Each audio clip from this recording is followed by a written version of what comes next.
2016년도도 이제 전반기가 다 지나갑니다. 이 6월 마지막 주일에 주예전에 나오신 여러분들에게 오늘도 하나님의 크신 은혜가 함께 하시기를 주의 이름으로 축원합니다. 우리 옆에 분들하고 같이 인사합시다. 사랑합니다. 축복합니다.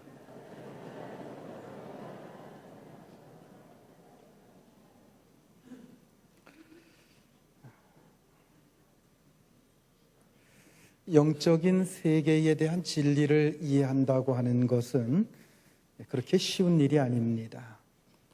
분명히 니고데모는 이 당시 이스라엘의 최고의 지성인이었습니다. 그런데 예수님께서 이 거듭남에 대한 이 진리를 말씀하실 때 그는 이해할 수가 없습니다. 알아듣지를 못합니다. 사실 이 거듭남의 진리는 우리 기독교의 ABC와 같은 것입니다. 기독교 신앙에 있어서 가장 기초적인 것이 바로 이 거듭남에 대한 진리입니다. 예수님께서 말씀하시죠. 네가 거듭나지 아니하면 결코 천국을 볼 수 없느니라 하고 말씀하셨어요. 네가 거듭나지 아니하면 천국을 볼 수 없다. 자, 여러분들이 예수를 믿기 때문에 다 이 자리에 나오신 줄로 믿습니다. 자, 그렇다고 한다면 여러분들이 예수를 믿는 그 이유가 무엇입니까? 예수를 믿는 목적이 무엇입니까? 여러분들이 예수를 믿어가면서 아마 한 번쯤은 이런 생각 다 해보셨을 거예요. 내가 왜 예수를 믿고 있는가? 무엇 때문에 예수를 믿고 있는가? 여러분 뭐라고 대답하시겠어요? 당신은 왜 예수를 믿습니까? 하고 물으면 뭐라고 대답하시겠습니까? 어떤 분들은 아주 고상하게 얘기를 합니다. 좀 더 높은 이상, 높은 가치를 추구하기 위해서 예수를 믿는 것이다. 말씀의 진리를 배우고 그 말씀 속에서 좀 더 도덕적인 그리고 높은 수준의 삶을 살기를 원한다. 이런 얘기들을 많이 합니다. 그리고 세상에 여러 가지 사상이 있지만 예수 그리스도께서 가르치는 사상이 가장 아름다운 것 같아서 그 사상 때문에 주님의 제자가 되고자 한다. 이런 얘기들을 할 수가 있습니다. 그런데 여러분, 우리가 예수 믿는 이유는 그런 이유도 분명히 있습니다만 그것은 다 부차적인 거예요. 가장 중요한 게 아니라고 하는 겁니다. 여러분, 왜 예수 믿습니까? 천국 가기 위해서 믿습니다. 할렐루야. 왜 믿는다고요? 이거 빼놓고 우리가 예수 믿는 이유를, 다른 이유를 설명할 수가 없어요. 그런데 예수님께서 뭐라고 하셨어요? 너희가 거듭나지 않으면 천국을 볼 수 없다. 천국에 들어갈 수 없다 말씀하십니다. 그래서 거듭난다고 하는 것, 이것은 우리 기독교 신앙에 있어서 가장 기초적인 진리예요. 일단은 우리가 예수 믿고 거듭나고 천국 백성 돼야 그 다음에 뭔가 이루어져도 이루어지는 겁니다. 이것이 이루어지지 않으면 그것은 예수 믿는 거라고 볼 수가 없는 거예요. 그 사람은 이 안에 들어와 있다고 할지라도 전혀 딴 세상 속에서 사는 사람과 다를 바가 없다고 하는 겁니다.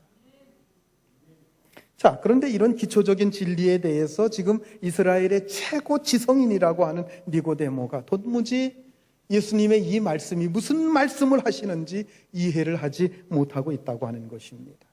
여러분, 이처럼 인간의 이성을 가지고서는 영적인 세계에서 이루어지는 일을 알 수가 없습니다. 이것은 하나님께서 영적인 눈을 뜨게 하실 때 가능한 것이지 인간적인 어떤 노력으로 학구적인 탐구로 얻어질 수 있는 것이 아닙니다. 이 자리에 박사 학위를 여러 개 가지고 있고 대학교에서 학생들을 가르치는 교수가 와 있다고 할지라도 제가 하고 있는 이 평범한 설교를 이해하지 못할 수도 있습니다. 그런 의미에서 본다고 할 때 이스라엘의 랍비인 니고데모가 예수님을 찾아와 이야기를 나누면서 예수님의 말씀을 이해하지 못하고 있는 것, 어쩌면 조금도 이상한 일이 아니라고 하는 것입니다. 예수님께서 니고데모에게 거듭남에 대해서 말씀하셨을 때 니고데모는 계속해서 고개가 갸우뚱합니다. 도대체 저게 무슨 뜻일까? 도대체 무슨 말씀을 나에게 하는 것일까? 이해할 수가 없었던 겁니다. 그때 밤에 정적을 깨면서 휙 하고 바람이 지나갑니다. 아마 문간을 한번 뒤흔들고 지나가는지도 모르겠어요. 예수님께서는 언제나 주변에 나타난 풍경이나 어떤 현상을 가지고 말씀하시기를 좋아했습니다. 마태복음 13장에 보면 씨 뿌리는 비유가 나옵니다. 그 씨 뿌리는 비유도요, 저쪽에서 씨 뿌리는 농부들을 보면서 자 보아라, 저 농부들이 씨를 뿌리고 있지 않느냐 하면서 그 씨 뿌리는 비유를 통해서 천국의 진리를 말씀하신 것입니다.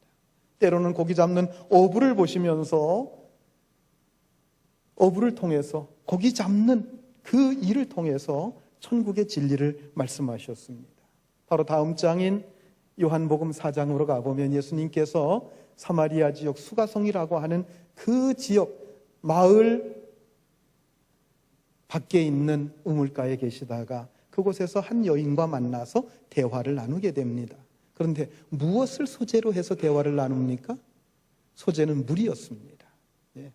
물에 관한 것, 이 우물에 관한 것, 물에 관한 것을 통해서 예수님께서 내가 너에게 생수를 주겠다고 하는 이 얘기를 이상하게 생각하지 말라 하시면서 내가 너에게 진정한 생수를 줄 수 있는 참 구원자라고 하는 것을 말씀하셨습니다. 요한복음 6장으로 가보면 오병이어의 기적이 앞에 먼저 나옵니다. 그리고 오병이어의 기적을 통해서 많은 사람들을 많은 떡으로 배부르게 먹이고서는 나중에 제자들에게 자신을 설명할 때 내가 하늘에서 내려온 생명의 떡이다라고 말씀을 하셨어요.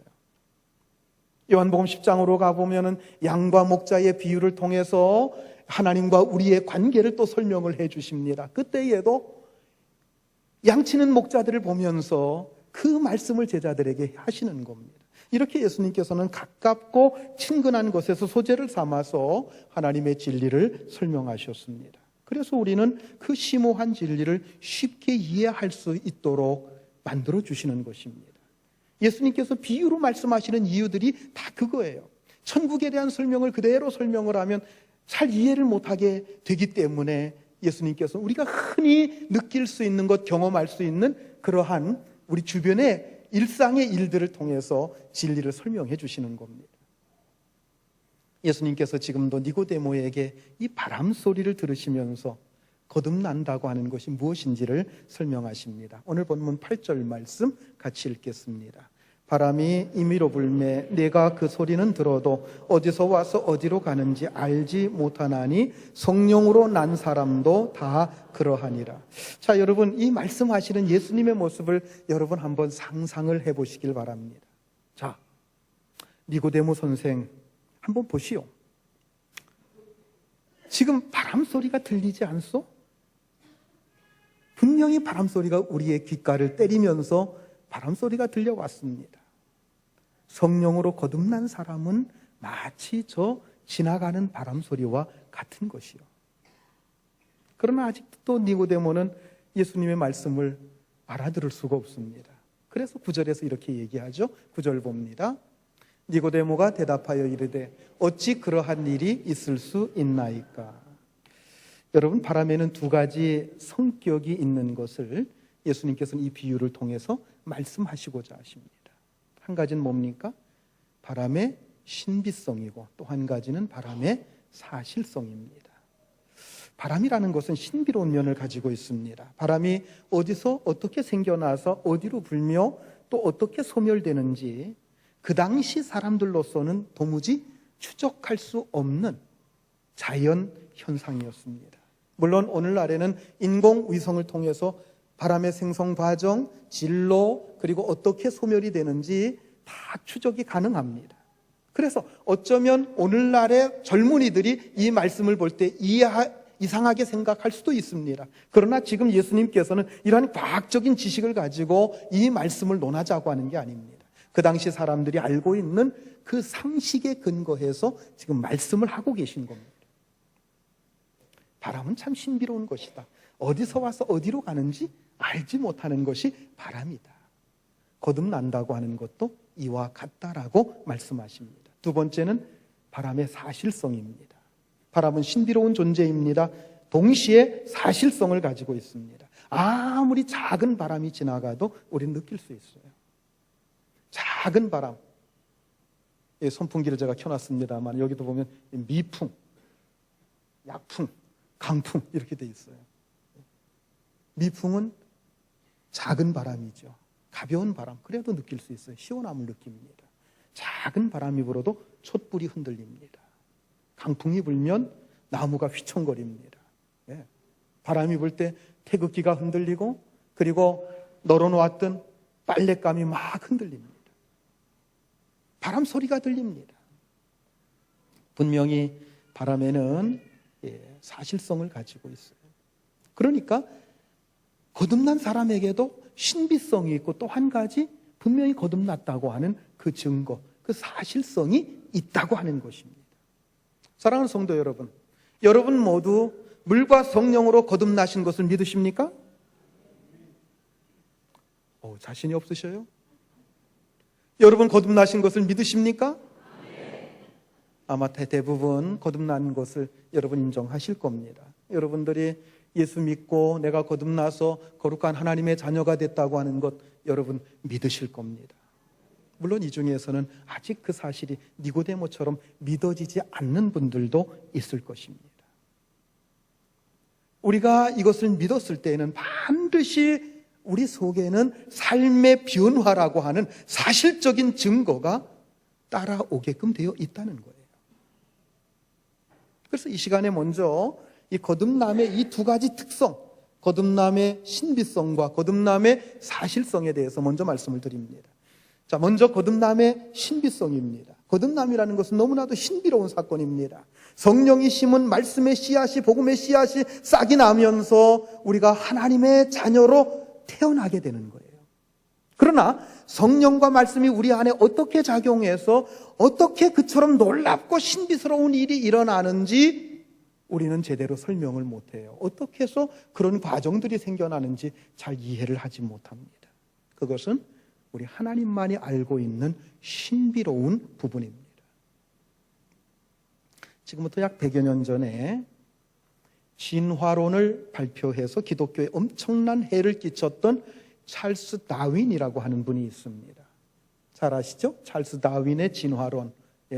진화론을 발표함으로 이 세상이 하나님이 창조한 게 아니라 진화가 되어서 이렇게 미생물로부터 조금씩 진화가 되어서 사람까지 이렇게 발전하게 됐다. 그렇게 주장하는 겁니다. 그가 한 번은 남아메리카 부족들을 대상으로 진화의 과정을 연구하고 있었습니다. 당시 남아메리카의 정글에는 아주 미개한 부족들이, 여러 부족들이 살고 있었다고 했어요. 그 부족들을 대상으로 원숭이에서부터 사람으로 발전하는 진화 과정을 관찰하고자 했던 겁니다. 그때 그는 파타고니아라고 하는 원주민을 만났습니다. 그가 그 파타고니아 원주민을 볼 때에는 이건 사람이 아니에요. 도무지 인간이라고 볼 수가 없습니다. 인간으로 보기에는 너무나도 비인간적입니다. 그런데 또 한편으로 짐승으로 보기에는 또 인간적인 면모가 상당히 그들 속에는 있는 거예요. 그래서 이 부족이 바로 이 짐승에서부터 인간으로 발전하는 이 중간 지점쯤 되는 그런 존재들인가 보다 하면서 그 사람들을 연구하게 되었던 것입니다. 즉 원숭이와 인간의 중간쯤으로 파타고니아 부족을 본 겁니다. 그런데 얼마 후에 어느 선교사가 파타고니아 부족에게 복음을 전하기 위해서 들어갔습니다. 그 부족들이 선교사를 통해서 복음을 받아들였습니다. 어떻게 됐을까요?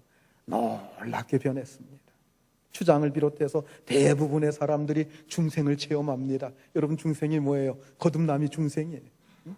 예수 안에서 거듭난 거예요. 새롭게 태어난 겁니다. 사람들의 의식이 바뀝니다. 미개하게 살았던 사람들이 정말 사람의 면모를 갖추게 된 겁니다. 여러분, 그냥 본능적으로 살았던 그 인간들이 아주 놀라운 사람들로 발전을 한 거예요. 생활 습관이 달라지는 거예요. 의식 세계가 달라지는 거예요. 영적인 눈이 뜨인 거예요. 한참 후에 다윈이 두 번째로 그곳에 찾아갔을 때 그들의 변화된 모습을 보고 충격받았습니다. 도무지 사람처럼 보이지 않았던 이 미개한 종족이 어떻게 그토록 달라질 수 있는지 도무지 영문을 알 수가 없었습니다. 그런데 전해 듣습니다. 선교사가 그 부족에게 복음을 전하면서 그 놀라운 일이 일어났다고 하는 그 사실을 전해 듣게 됩니다. 다윗은 그 이야기에 놀라움을 금치 못했고 그 선교사를 찾아가서 그 선교사에게 선교 헌금까지 바쳤다고 하는 그러한 유명한 일화가 있습니다. 사랑하는 성도 여러분, 거듭남의 역사는 이처럼 너무나도 신비스러운 것입니다. 그 미개한 종족이 하나님의 자녀로 바뀌어지는 그 과정을 우리가 어떻게 다 설명할 수 있겠습니까? 어떻게 그런 일이 일어날 수 있다라고 그 과정을 어떻게 설명할 수 있어요? 그들 속에 복음이 심겨졌을 때 그들 속에서 변화되는 그 과정을 어떻게 우리가 다 알 수 있습니까? 그 신비의 뚜껑을 다 열어볼 수는 없습니다만은 그것이 하나님이 하신 일이라고 하는 것, 이것만큼은 분명히 알 수 있는 겁니다. 다윗은 시편 139편에서 자기가 육신을 입고 아버지와 어머니 사이에서 태어나게 된 것이 너무나도 신비해서 그는 이렇게 고백을 합니다. 시편 139편 14절 말씀 같이 봅니다. 내가 주께 감사하옴은 나를 지으시니 심히 기묘하심이라. 주께서 하시는 일이 기함을 내 영혼이 잘 아나이다. 주께 감사하는 것은 나를 지으심이 내 어머니와 아버지가 나를 이렇게 이 세상에 태어나게 한 이 놀라운 일, 육신적으로 태어난 것도 이렇게 신비로운데 여러분, 하나님의 자녀로 태어난다고 하는 것 얼마나 놀라운 일입니까? 얼마나 기가 막힌 일입니까? 여러분, 이 기가 막힌 이 거듭남의 신비로움 때문에 다시 한번 우리는 주님 앞에 머리를 숙이고 하나님 앞에 감사와 영광을 돌리게 되는 줄로 믿으시기 바랍니다. 두 번째로는 거듭남의 사실성입니다. 거듭남은 신비성뿐만 아니라 사실성도 가지고 있습니다. 바람은 눈에 보이지 않아요. 그러나 바람이 지나가면 반드시 어떤 현상이 나타납니다. 가령 휙하니 나뭇잎이 날리는 소리가 나기도 하고 깃발이 펄럭이는 소리가 나기도 하고 여러 가지 현상들이 우리 눈에 보여지는 것입니다. 이러한 현상들은 바람이 사실로 존재하고 있음을 보여주고 있는 것입니다. 여러분, 거듭난 자에게도 비슷한 이러한 사실성이 있습니다. 그게 뭡니까? 삶의 변화입니다. 하나님, 내가 하나님 앞에 나올 때마다 내 형편없는 모습 때문에 참 실망합니다. 기가 막힙니다. 하나님, 제가 정말 변화되었을까요? 그러나 여러분, 본인 자신은 그렇게 생각할지 몰라도요, 다른 분들이 볼 때에는 분명히 그의 삶 속에는 변화가 일어난 겁니다. 이전의 삶보다도 분명히 달라진 그의 모습이 있습니다. 본인은 자꾸 하나님의 말씀을 들으면서 그 말씀의 가치관에 따라서 이 정도 살아야 되는데 내가 왜 살지 못할까 하면서 바울이 자기 자신의 가슴을 치면서 오호라, 내 육신에 아직도 이렇게 죄의 욕망들이 나를 사로잡고 있는데 내가 이 사망의 몸에서 내가 어떻게 구원자 받은 자라고 이야기할 수 있을까? 바울도 탄식했듯이 우리 자신이 탄식할 수 있어요. 그러나 여러분, 다른 사람들이 볼 때에는 분명히 그는 변화되어 가고 있다고 하는 것입니다. 거듭나서 새 사람 되었기 때문에 따라오는 변화가 반드시 있는 줄 여러분 믿으시기 바랍니다. 이것은 숨길 수가 없어요. 예수님께서 우리를 향해서 뭐라고 했습니까? 너희는 세상의 빛이라고 했어요. 예, 빛을 드러내라고 하는 겁니다. 거듭난 자들은 그 빛이 이 세상 속에서 드러나게 되어 있다는 것입니다. 여러분, 우리가 거듭났으면 그 거듭난 우리의 삶의 모습은 세상에 나타나게 돼 있어요. 숨길 수 없다고 하는 겁니다. 사도 바울은 이러한 거듭난 자의 특성 때문에 우리 그리스도인들을 가리켜서 뭐라고 얘기합니까? 우리가 그리스도의 향기라고 했어요. 향수를 뿌리고 옷을 아무리 껴 입는다고 할지라도 그 향기는 나오게끔 되어 있습니다. 이처럼 거듭난 사람은 그 속에 변화된 삶이 있기 때문에 다른 사람들 앞에서 그 변화된 모습이 나타날 수밖에 없다고 하는 겁니다. 이게 바로 거듭남의 사실성입니다. 니고데모가 예수님의 자세한 설명을 들은 후에도 여전히 어찌 이런 일이 있을 수 있습니까? 하고 고개를 여전히 갸우뚱하고 있습니다. 그러자 주님께서 약간 나무라는 듯한 그러한 말투로 다시 말씀을 하십니다. 본문 10절과 11절 같이 읽겠습니다. 예수께서 그에게 대답하여 이르시되 너는 이스라엘의 선생으로서 이러한 것을 알지 못하느냐? 진실로 진실로 내게 이르노니 우리는 아는 것을 말하고 본 것을 증언하노라. 그러나 너희가 우리의 증언을 받지 아니하는도다. 내가 이스라엘 선생으로서 이렇게 내가 설명을 했는데 이해를 못하느냐? 진실로 내가 말하노니 우리는 아는 것을 말하고 우리가 본 것을 증거한다. 결코 없는 것을 말하는 게 아니다. 있는 것을 너희에게 증거하는 것이다. 그러나 너희가 우리의 증거를 잘 받아들이지 않는구나 라고 말씀을 하셨어요. 자, 여기서 여러분 잠깐 우리가 주목해야 될 말이 있어요. 우리라고 하는 것입니다. 우리. 자, 예수님께서 지금 누구에게 말씀하세요? 니고데모에게 말씀하십니다. 그런데 여기서 예수님께서는 우리라고 하는 표현을 썼고 니고데모에게는 너희라고 하는 표현을 쓰고 있어요. 너희라고 하는 건 뭐예요? 니고데모 한 사람을 두고 하는 얘기가 아닙니다. 어쩌면 우리를 두고서도 하는 얘기일 수도 있습니다. 그래서 너희라고도 볼 수 있는데 그건 좀 지나친 비약이고요. 아마 너희라고 말씀하신 것은 그 자리에 니고데모 말고도 다른 사람들이 있었던 것으로 아마 제자들도 함께 두고 하시는 말씀이신지도 모르겠습니다. 자, 그런데 중요한 것은 예수님께서 말씀하시는 우리란 과연 누구를 가리키는 것일까요? 자, 여기에 대해서 성경학자들은 여러 가지로 설명을 합니다. 첫째는 성부, 성자, 성령, 삼위일체 하나님을 가리킨다라고 하는 견해. 두 번째는 예수님과 세례 요한 두 사람이 계속해서 증거했습니다. 그래서 이 두 사람의 증언을 일컬어서 예수님께서 나와 세례 요한, 우리라고 표현했다고 하는 견해. 세 번째는 예수님께서 니고데모와 만난 자리에 제자들도 함께 있었기 때문에 예수님께서 그들을 포함해서 우리라고 하는 표현을 썼다고 하는 견해. 이 세 가지 견해가 있습니다. 이 세 가지 견해 가운데 어떤 것이 맞는 견해일까 하는 것은 우리가 다음 절에 있는 말씀을 좀 더 깊이 생각해 보면 우리가 그 실마리를 풀 수가 있습니다. 자, 12절 말씀을 우리 같이 한번 읽습니다. 내가 땅의 일을 말하여도 너희가 믿지 아니하거든 하물며 하늘의 일을 말하면 어떻게 믿겠느냐? 내가 땅의 일을 말하여도 너희가 믿지 아니하거든 하늘의 일을 말하면 어찌 믿을 수 있겠느냐? 자, 여러분, 여기서 예수님께서 말씀하시는 땅의 일은 도대체 무엇이고 하늘의 일은 도대체 무엇일까요? 먼저 여기서 땅의 일이란 지금 예수님께서 말씀하시고 있는 거예요. 이 땅에서 이루어지고 있는 그 일을 말씀하고 있습니다. 어떤 일이 이루어지는 겁니까? 주님의 말씀이 떨어지고 성령이 그 속에 임하면 성령 안에서 그들이 거듭나서 하나님의 자녀로 다시 태어난다고 하는 거예요.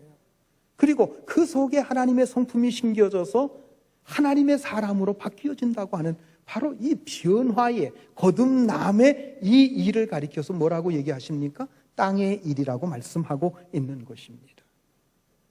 이 말을 설명을 했는데 니고데모와 그 제자들, 예수님의 제자들이 갸우뚱하면서 이해를 못하고 있는 겁니다. 니고데모는 수없이 성경을 읽고 가르쳤습니다. 물론 여기서 말하는 성경은 구약 성경입니다. 사람이 다시 태어날 수 있다고 하는 것을 그럼에도 불구하고 그는 이해할 수가 없어요. 믿을 수가 없어요. 여러분들은 다시 태어날 수 있다고 하는 것을 믿으십니까? 여러분들이 한번 태어났음에도 불구하고 완전히 변화되어 새 사람이 될 수 있다고 하는 사실을 분명히 믿으시기 바랍니다.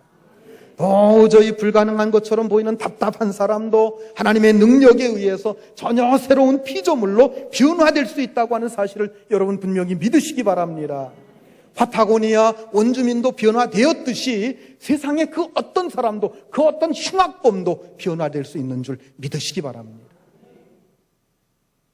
그것을 믿지 못하면 오늘 본문에 나오는 주님의 책망은 바로 우리에게 하시는 책망이 될 거예요. 너희가 어찌하여 이 땅에서 일어나는 일도 믿지 아니하느냐? 만약 우리가 여기서 완전히 변하여 새로운 사람이 될 수 있다는 사실을 믿지 않는다고 한다면 여러분, 그 이상의 진리, 하늘의 비밀, 이것을 말씀하신다고 하면 그것을 어떻게 이해할 수 있겠어요? 아무리 이야기를 해도 이해하지 못할 것입니다. 이 땅에서 변화되어 새 사람이 되는 것을 믿지 않는데 어떻게 하늘에서 일어나는 일을 이해할 수 있겠습니까? 그것은 불가능한 일입니다. 자, 그렇다고 한다면 하늘의 일이란 도대체 어떤 일일까요? 그것은 여러분, 우리를 새롭게 하시기 위해서 성자, 성부, 성자, 성령, 삼위 하나님께서 세우신 영원한 의논을 가리킵니다. 성부, 성자, 성령, 삼위 하나님께서 우리를 구원하시기 위해서 영원 전부터 구원의 계획을 세우셨어요. 그 구원의 계획을 세우시면서 함께 세 분이서 의논을 하셨습니다. 그 시간은 정확하게 알 수가 없습니다. 어쩌면 시간을 초월해 계신 하나님이시기 때문에 그 시간을 우리의 머리로 다 이해하지 못하는 것이 당연한 일일 것입니다. 그런데 이 영원한 의논은 다른 어떤 피조물도 낄 수 없는 영원한 신성을 가지신 성부, 성자, 성령, 삼위 하나님 안에서만 이루어진 의논이었다고 하는 것입니다. 그래서 오늘 본문 11절에서 말하고 있는 우리라고 하는 것, 우리의 증언이라고 하는 것, 그것은 바로 성부, 성자, 성령, 삼위 하나님을 가리킨다, 이렇게 볼 수 있는 겁니다. 자, 그렇다고 한다면 그 의논의 주제는 무엇이었을까요? 그것은 바로 우리의 거듭남입니다. 우리의 중생입니다. 우리 속에 구원이 이루어지는 것입니다. 우리 속에 하나님의 생명이 임하여서 그 생명함의 풍성함을 우리가 누리고 이 땅에서 구원받은 자로서 풍성한 삶을 살게 되는 것입니다. 우리 인간이 자연적인 성이 아니라 새로운 본성으로 만들어질 수 있는가 하는 것, 정말 하나님의 성품을 저들 속에 심어주면 저들 속에 하나님의 성품이 심겨지고 그렇게 거룩한 백성으로 바뀌어질 수 있는가?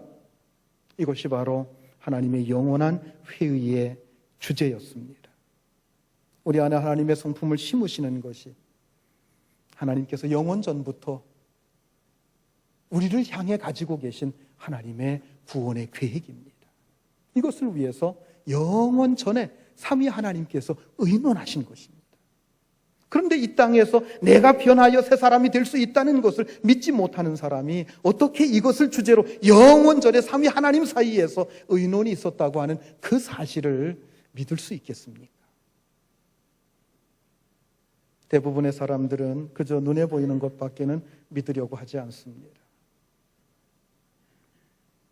오늘날 많은 사람들은 돈 벌고 밥 먹고 사는 것 외에 다른 것이 있다고 잘 생각하지 않으려고 합니다. 변화를 싫어합니다. 그저 익숙한 방식대로 사는 것, 그것이 익숙하기 때문에 그렇게 살다가 떠나가면 되지라고 생각하며 사는 사람들이 대부분입니다.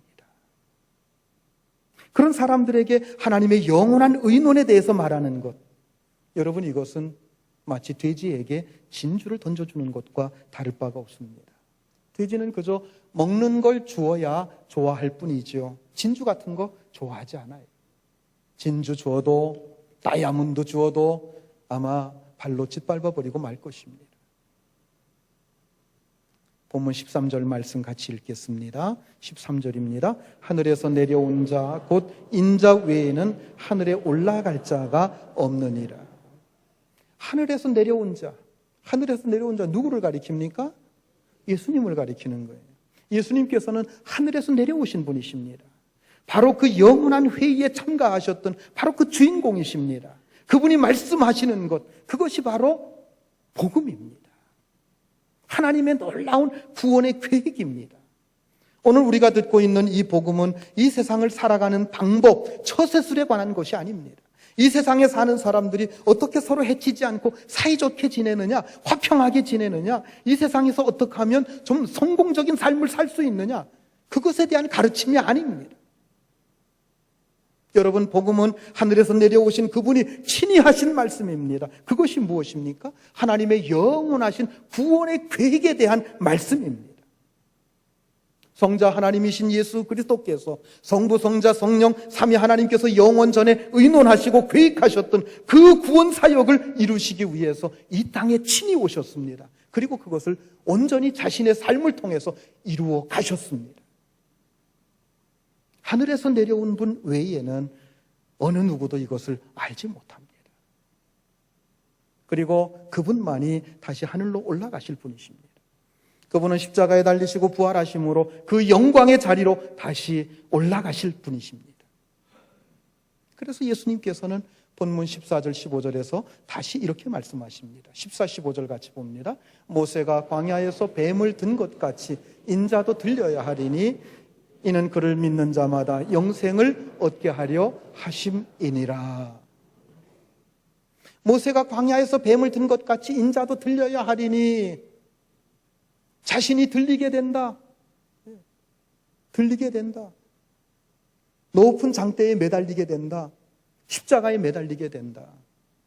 그리고 장차 죽음과 부활의 과정을 통해서 다시 하늘로 들려 올림을 받게 된다.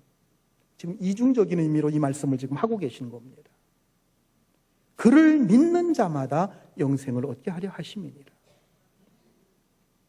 여기서 예수님께서는 민수기 21장에 있는 말씀 인용하고 있습니다.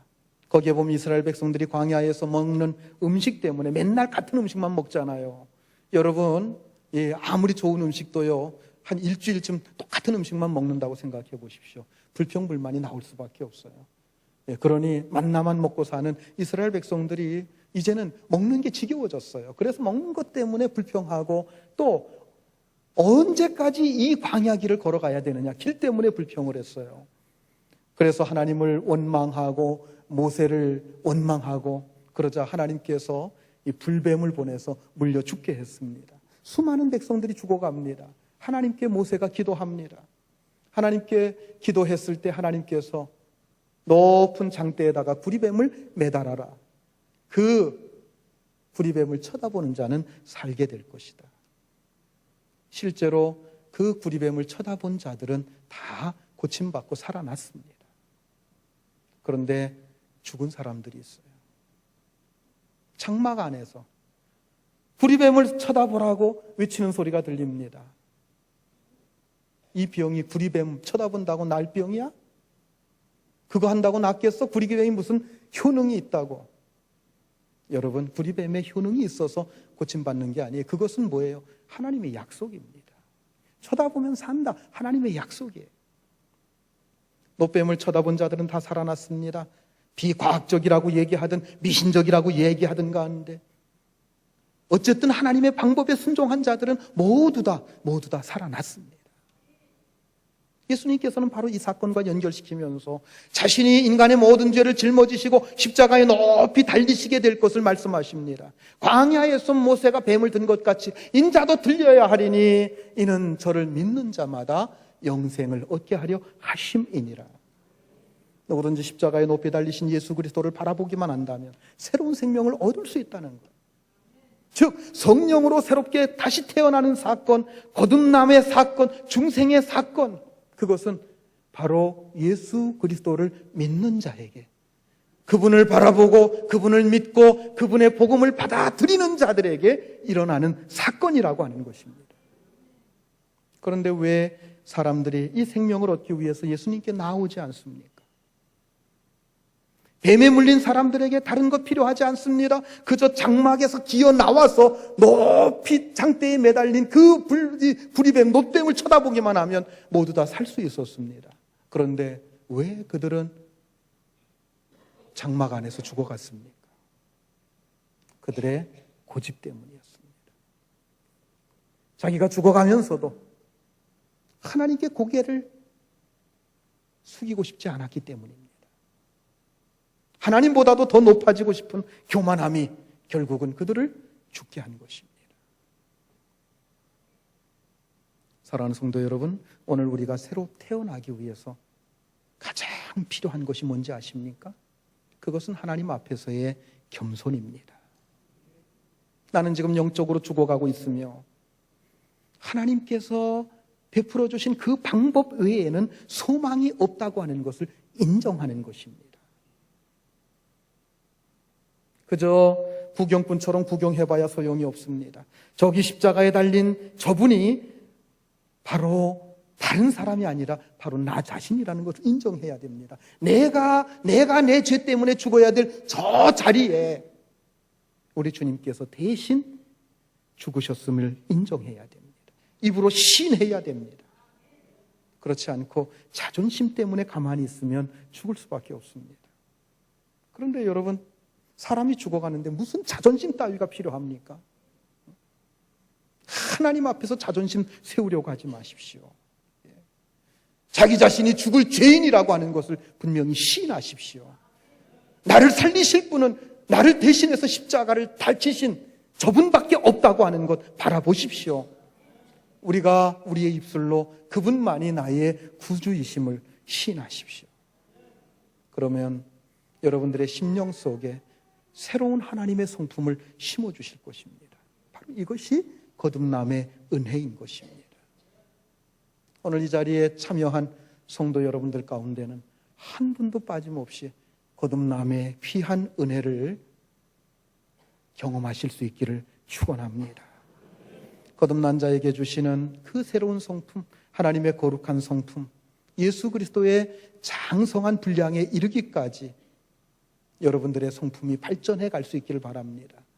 그래서 여러분들의 삶이 예수 그리스도로 말미암아 풍성해지고 영원한 하나님 나라를 바라보는 여러분들의 영적인 눈이 활짝 열려서 어떤 곤고한 지경에 빠져 있다고 할지라도 여러분들이 소망을 잃지 않고 살 수 있기를 바랍니다.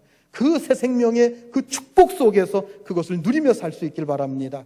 그리고 여러분들이 받은 바 이 은혜를 나누고 증거하고 베풀며 사는 여러분들이 될 수 있기를 주의 이름으로 축원합니다. 기도하시겠습니다.